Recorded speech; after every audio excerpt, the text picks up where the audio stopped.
readers, reviewers, countrymen, lend us your ears.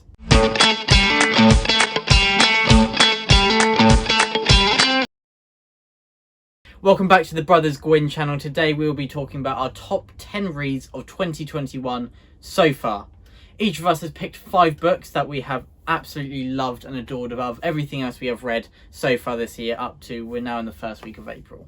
Yeah, we've read some amazing books this year, there's no question about it, and it's so hard to actually choose just 5, but we think the ones that we've chosen have just risen above the rest in terms of whether we've loved their characters or anything else, or like their world building or the writing or anything else like that. So let's get into it then. So the number 1 book that both William and I have chosen is Dead Gods Rising by Papa John Gwynne. The first draft. The Greybeard. Yeah, and this book is amazing. We are very lucky to get the privileges of actually reading the first draft of it.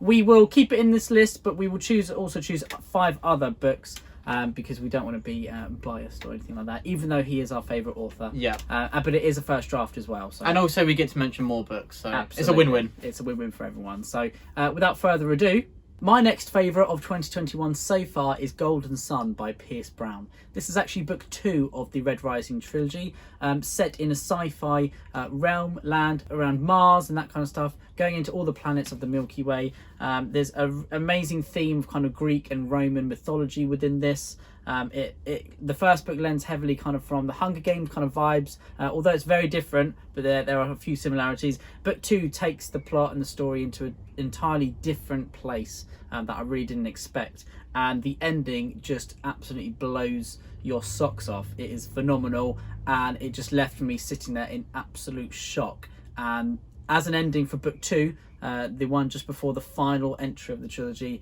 it was amazing and I absolutely loved it. The characters are funny. Pierce Brown's writing voice is really nice, really accessible, easy to read. I'm not used to reading much sci-fi, but after reading this, I definitely want to go pick up a lot more and kind of see what other genres within sci-fi, kind of what areas there are to read. So this is a great read. I definitely recommend this to many people, whether you like sci-fi or not, because this is something that many people would enjoy. It's great that you enjoyed book 2 as well, because we see with a lot of series that book 2 there's the middle book syndrome, isn't there? Absolutely. But it's rare for second book to be the strongest, isn't it? This sibling in the trilogy is the middle child is not to be forgotten, unlike me. So one of my favourites of 2021 so far is Richard III. Every single time. Hell, Will? It's like magic. So Richard III, William Shakespeare. It's one of my favourite plays by him, and the character of Richard III, the Duke of Gloucester, I think he takes top spot for my favourite character in any of his works that I've read so far. I mean, he is just evil and hilarious. He's a Machiavellian political figure. I think what makes him stand out is that everyone knows that he's evil. Everyone knows he works for his own ambitions, but he still comes out on top. It's not like Iago in Othello, who everyone trusts him and that's how he manipulates people. Richard, he just it's so funny, the dark humour that he implements in all of his lines, all the subtext. Every single scene, I felt bad for laughing. He sounds like 95% of British kings ever. Well, maybe that's where William Shakespeare got his inspiration from. But anyway, so Richard III was one of my first reads of this year, and one that I actually read for some academic studies. It's going to be one of my set texts, but luckily it is also one that I absolutely adored, and it is one of my favourite reads of 2020 so far. So Richard III. On to my next read of 2021 was The Rage of Dragons by Evan Winter. Now, William has been peer pressuring me to read this for... And it works. I think since the day it came out, and it has worked finally. This is absolutely fantastic book. The pacing is just off the chart. Evan Winter's writing's really nice and smooth, really easy to read, really easy to follow, and it just sucks you in. I think I read this in about a day and a half, two days, and it's not a tiny book either. So, but yeah, Tao is... I wouldn't say a relatable character because I haven't quite been on his journey. I could definitely see where he's coming from as well. There's a few flaws to him which I kind of like, He does things that irritate me, which kind of, it reminds me of Falkio, which I quite like in a character as well, rather than being like Kavoth, where everything they do is just perfection, even though I do like Name of the Wind. But yeah, this book is really, really good. The side characters are great. Uduak is the awesome kind of typical big, strong trope with a sensitive heart, you know, all that kind of stuff. And I think he's probably my favourite character. I love him. But the fights in this are awesome. It definitely has influence from Gladiator here, which is one of my favourite films of all time. Russell Crowe's awesome in that. So, and that whole kind of those vibes of those gladiators fighting for their lives when they're kind of trapped and trying to reach an end target that's no one else is aware of, is just a great device in books. And I think Evan Winter uses it really well here. Can't wait to dive into The Fires of Vengeance, book 2. I think we just got the title of book 3, didn't we? Which is the Lord of Demons. Yeah. Which sounds awesome, real cool. And I think I have an idea where he's going with that. Yeah. So yeah, this is a great read. African-inspired fantasy, which I'm not really used to reading, but it's made me want to read a lot more. So thank you very much, Evan Winter. Thank you very much for writing this fantastic book. Continuing with the Evan Winter bandwagon, the train. Yeah, that we're both on now. So Fires of Vengeance was another one of my favourite reads of 2021 so far. So this is the sequel to The Rage of Dragons, which you have just seen from Ed. So it's book 2 of The Burning by Evan Winter, and it is... Look at the cover. Beautiful. The cover, and it just gives only a taste of what is within. The content Darkness and fire. The content is 10 times better. I love Tao. Yeah, as Ed said, he's got fallibilities, but I love that in a character because haven't we all? Maybe some not as strong as him. Speak for yourself.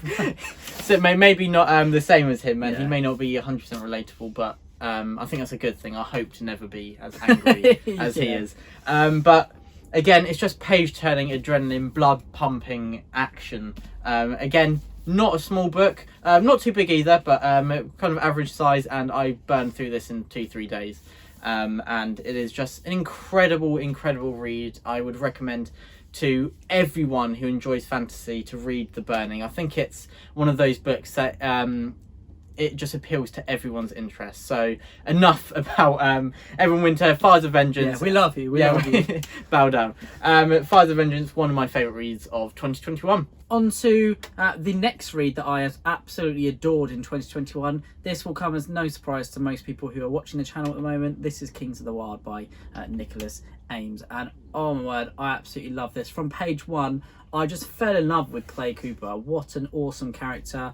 The cover is amazing. It's one of those books that I've known since, I think it came out in 2017. I've known that I was going to absolutely love it, but I just haven't got around to reading it. And stupid me, because I really shot myself in the foot there, because this is just one of the best books I've ever read. It's so much fun. It's hilarious. All of the tropes and just the classical fantasy creatures are just used so well, which I don't really read in that much fantasy anymore. I think fantasy is taking a bit of a stance away from those kind of 80s, 90s fantasy creatures like goblins and dwarves and all that kind of stuff. But this feels like a Dungeons and Dragons world that is just bursting with life, and Nicholas Ames has just done such a good job here. I mean, even on the front cover, Papa Gwynne says, a rollicking, page-turning, edge-of-your-seat road trip of a book. And boy, it is that. The references to rock music in this, I didn't really get, to be honest. I kind of felt there were references there, and I looked a few of them up as well. But, you know, you don't need to have a great repertoire or lexis of 70s rock or anything like that to enjoy this. It's just amazingly written. It made me cry at the beginning and at the end, which I haven't cried in a book for a very long time. So it caught me off guard, and I just consumed it. So Nicholas Eames, thank you for such a good job. I adore this and cannot wait to read Bloody Rose. And my next favourite read of 2021 so far is The Pale Horseman by Bernard Cornwell, which is part of the Saxon Stories book 2. It makes up the latter half of season 1, which has been adapted on Netflix, although I don't think season 1 was made BBC by Netflix. 2. But anyway, The Pale Horseman, such an amazing book. Fantastic, isn't it? Yeah. I think that everything that Bernard Cornwell does well, from his characters, pacing, the whole concept and world he builds, I think that he just really hits his pinnacle and really hits his mark for he every gets in his single flow with bit. Uhtred, 100%. Exactly. I think that book one, it was fantastic. I absolutely loved The Last Kingdom.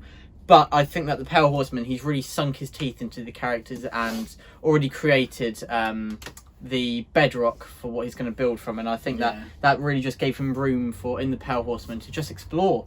That's my favourite bit, when he's exploring. Oh, so funny. I just love how Uhtred, he includes kind of, there's the bigger concept of trying to unite England and Alfred the Great's conquest, but within that we've got the smaller story of Uhtred of Bebbanburg, and at this time he is a very great character. He's as well, one of the which best I love. characters. Yeah, he's flawed. I think that especially in the Pels, and we see another side to him, and I really look forward to exploring that further in the future installments.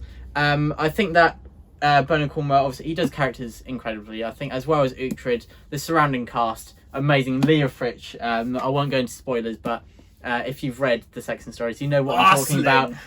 Just the camaraderie. Yeah. We love that in books, and that is something that Bernard Cornwell just really delivers on. Well. So the Pale Horseman, the second installment in the Saxon stories, another one of my favourite reads of 2021, and probably one of my favourite historical books, full stop. So, Pale Horseman. And on to my next read of 2021. This is Comanche Moon by the legendary Larry McMurtry, who sadly passed away last month.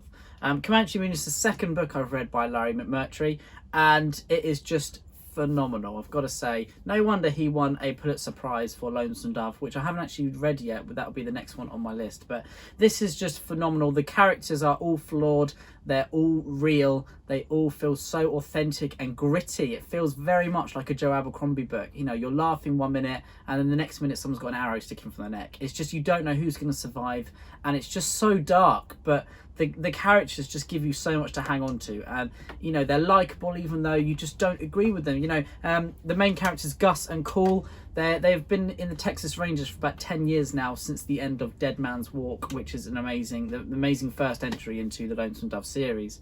And they're kind of, you know, older men now. They're becoming captains of the Texas Rangers, and the missions that they go on just are breathtaking. You know, the whole scenery of that area in Texas and New Mexico really appeals to me. I love kind of reading about that area, and especially this period as well, because it is a cowboy tale. The Texas Rangers around the 1850s, 60s, that kind of era, and they come into contact with the Comanche tribe, which is another fascination of mine.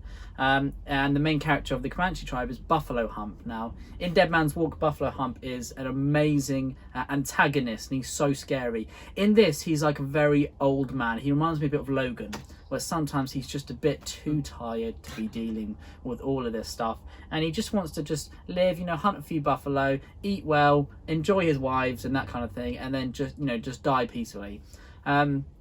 But everyone, all the young men in his tribe don't want that at all. They want a raid and all that kind of stuff. And I love the multiple points of view that Larry McMurtry does, and he takes it into directions I really did not see coming. And the characters here, just, you know, no wonder he was an inspiration for Joe Abercrombie. The characters are so quirky, and I just fall in love with them every single time. There's, you know, there's a new cast, and it's just brilliant. And the main two characters, Gus and Cool, are among my favourite protagonists in any book I've ever read ever. So I really recommend this. You know, as someone who likes to write as well, I think this is so amazing to read. It's to see how an author uses his amazing prose mixed with memorable characters as well. So it's just absolutely fantastic. Comanche Moon, one of my favourite reads of my life. And I think that is just seeing how, like, I've not seen you as passionate about a book for a very, very long time. I think it just engages with the themes and concepts that you really enjoy, and it's awakened a desire for you to write more as absolutely, as well. Yeah. And I think that's, you know, you see those fantastic authors that inspire you to go and write your own stuff, even though you usually end up writing really crap copies of them. You know, anyway, it's, as long as it's getting you to write, and, you know, it's inspiring, evoking some thoughts and feelings within you, then that's a great thing. But I would really recommend this. It is a Western. I see loads of people give a stick to Westerns, but I just do not understand the hate. I absolutely love them. I think the writing of Westerns are just, it's just so dark and funny. I'd also recommend The Thicket by Joe Lansdale.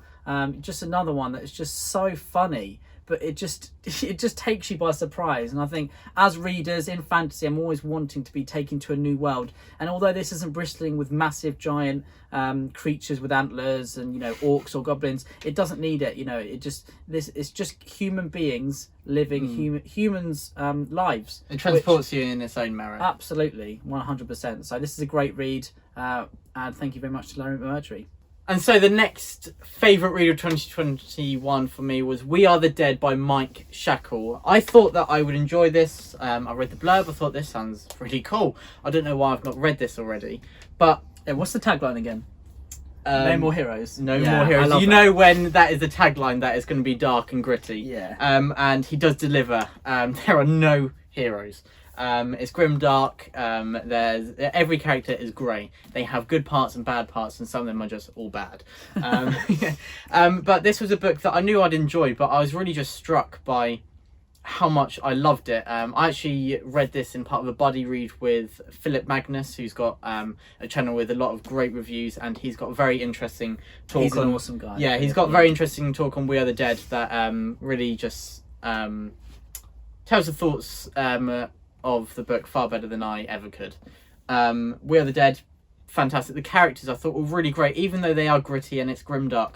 They were really compelling in different ways. You've got people like Jax, who's a general fallen from grace, and someone like Tinstra, who thinks of herself as a coward and she's not lived up to her family name. And then Yaz, who's just a single mother who's striving just to save her child, and she's just caught in the thick of everything that is going on around her. They sound like great characters. They are fantastic. I love reading about a coward, you know, and how they surprise themselves. Yeah, and exactly. It's similar to Temple in Red Country. Oh, he was one of my favourite point of views, but just that kind of thing, you know, where a coward, love it. That kind of device and that kind of template.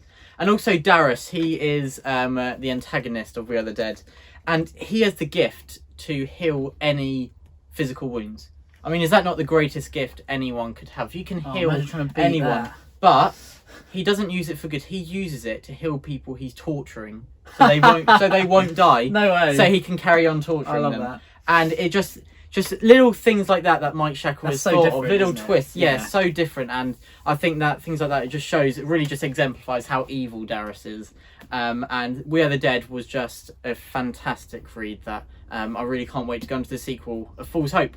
And my final favourite book of 2021 so far is Tom Swan and the Siege of Belgrade. Thank you so much to Robin Carter of Parmenion Books. There will be a link in the description below to his amazing bookstore where you can get hardbacks and signed prints and loads of stuff of fantasy and historical fiction as well. But Robin Carter, thank you so much. You're an absolute gent for sending me this amazing hardback. I now have the collection of the Tom Swans thus far printed, and they are just my favourite entries onto my bookshelf. They are beautiful, aren't they? So amazing, and what's even more amazing is that they're limited as well, so that makes me feel very special, so thank you.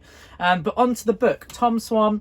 This, goes straight into my heart because Christian Cameron is in my top 3 writers of all time. It's Papa Gwynne, Cormac McCarthy, Christian Cameron / Miles Cameron, and he is just amazing. His prose is beautiful. He just really gets into the minds of the characters. What I love about Christian Cameron is how he uses his experience in life to kind of infuels it into his writing. For example, he loves medieval reenacting, and not just reenacting, he lives medieval worlds, time periods. He is a knight. He is an actual knight, and seeing him fighting, seeing his Instagram and everything like that, seeing him even teaching William and I some amazing kind of dagger work from actual 14th and 15th century texts. It's just phenomenal, and how he uses this into a book to, I think just the fact that he knows so much about these areas of history, and it doesn't feel like you're just reading a non-fiction book about what they use leather for, or what they use this for, or how they would write, that kind of thing. He's put this into characters and made the world, similar to what I was saying about Larry Mercury, just feel so real. And there's so many elements of the world here with Tom Swan, who's a fantastic character. so many elements there just make me fall in love with the world.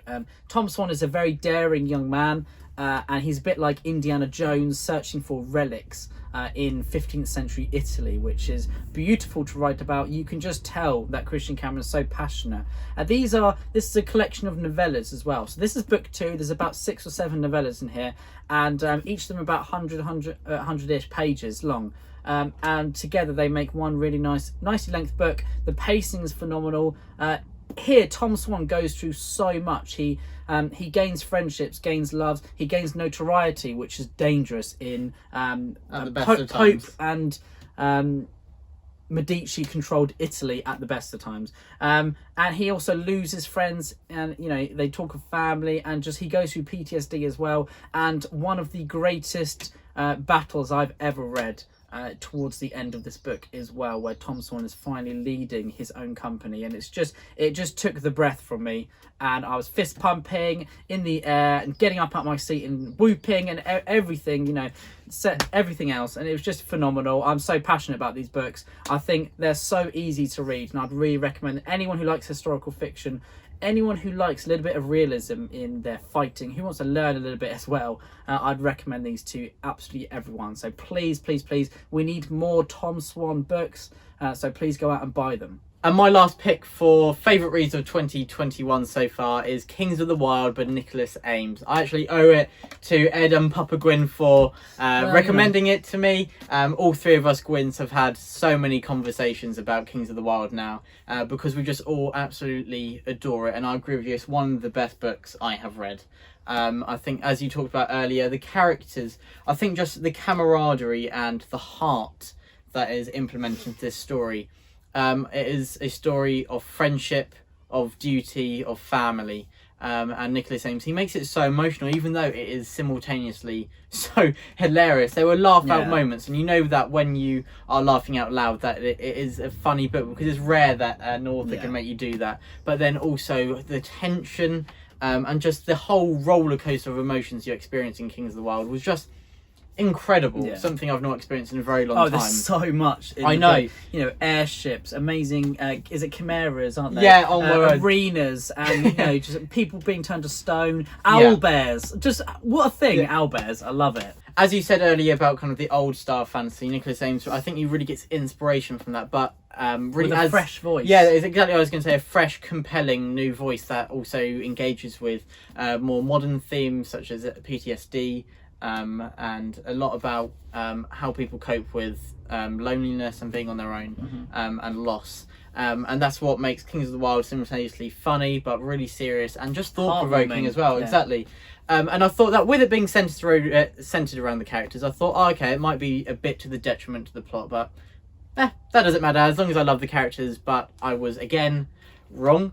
The plot was also just incredible.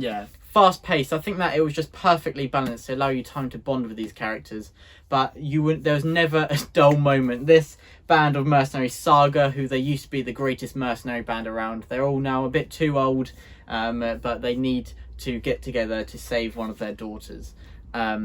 And the whole time, there's no dull moment. They get into fights, they fight monsters, and the whole time, the ending, I thought that there's going to be some kind of scapegoat, which means that they get over these insurmountable odds, and I thought, okay, it might fall a bit short, but again, Nicholas Ames just did something that I completely was not expecting. The ending stuck the landing, didn't it? Exactly, it stuck the landing, and it just shows that consistently throughout this, it was all brilliant. And again, not a short book, but I burned through it in a couple of days, and it is just amazing. So that was our favourite reads of 2021 so far. We would like to update this list in sometime in June or July about our favourite reads so far of 2021 again. So that'd be really good to do. Thank you so much for watching this video. Please let us know in the comments below what you thought of any of these reads. Are you thinking that you'd like to pick up Tom Swan, or do I need to badger you any more? Do I need to create just videos just about Tom Swan? Have you read any other westerns? Because I'd love to talk to some people about any westerns that they like. What would you recommend for me? But again, thank you for watching our video. The channel growth is just so heartwarming for us. So amazing for us to see, and all the positive reactions to the videos we're putting out there. We're having so much fun. So thank you. Yeah, we're just enjoying talking about books. I mean, we do it anyway, don't we? Yeah, we're just geeking out. Yeah, in the past few months, we just put a camera when we're talking Yeah. about it, and it's just really nice to see that people are actually interested and they've picked up a few of our recommendations and similarly enjoyed them. A lot of the books that we mentioned today you can find on the Broken Binding, and we actually have a very kind discount code that we will I'll put up the correct one this time. Yeah, we will leave it in the description below along with a link to the Broken Binding. Yeah. We hope that a few of these might have piqued your interest, and maybe that you'll pick a few up from Kings of the Wild, which, if you've not read it already, how? To Tom Swan, which is a bit more, people would say, niche, but similarly, I think that it shouldn't be. Yeah. I think that their stories for everyone. So, thank you everyone for watching. We hope you enjoyed this top 10 list. Truth and courage. Stay safe. The Brothers Gwynne. Truth and courage.